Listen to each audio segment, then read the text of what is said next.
জাতীয় সংসদের সকল সদস্যকে আমি আন্তরিক ধন্যবাদ জানাচ্ছি।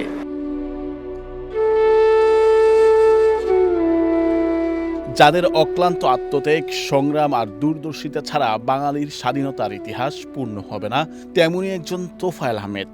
তার পরিচয় জুড়ে বঙ্গবন্ধু শেখ মুজিবুর রহমান আর ৭১-এর স্বাধীনতা। আমি যখন কলেজে পড়তাম তখন দাদা ভাই আমাকে নিয়ে গাড়ি দিয়ে বাড়িতে যেত। তখন সবার সাথে অনেক মন্ত্রীরা ছিল তার সাথে, তখন বলতো যে এটা আমার নাতিন। রাজনৈতিক পরিবর্তনে বাঙালির ইতিহাসে নানা বাঁকে তোফায়েল আহমেদের নাম স্বর্ণাক্ষরে লেখা থাকবে। ১৯৬৯ সালের ২৩ ফেব্রুয়ারি তৎকালীন ডাকসু ভিপি হিসেবে তোফায়েল আহমেদ এক বিশাল জনসভায় শেখ মুজিবুর রহমানকে বঙ্গবন্ধু উপাধিতে ভূষিত করেন, যা বাঙালির ইতিহাসের এক মোড় পরিবর্তনকারী ঘটনা হিসেবে উল্লেখযোগ্য।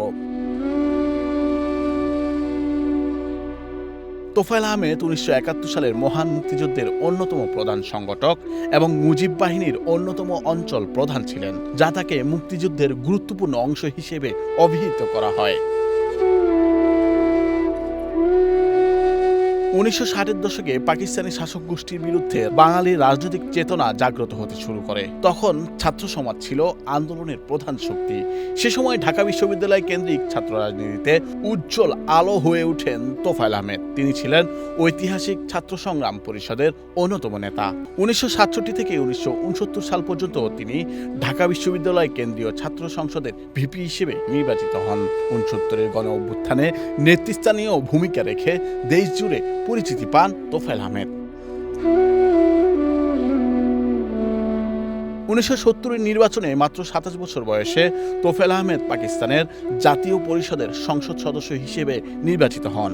জনগণের ভালোবাসায় এখন পর্যন্ত তিনি ৯ বার সংসদ সদস্য হিসেবে নির্বাচিত হয়েছিলেন।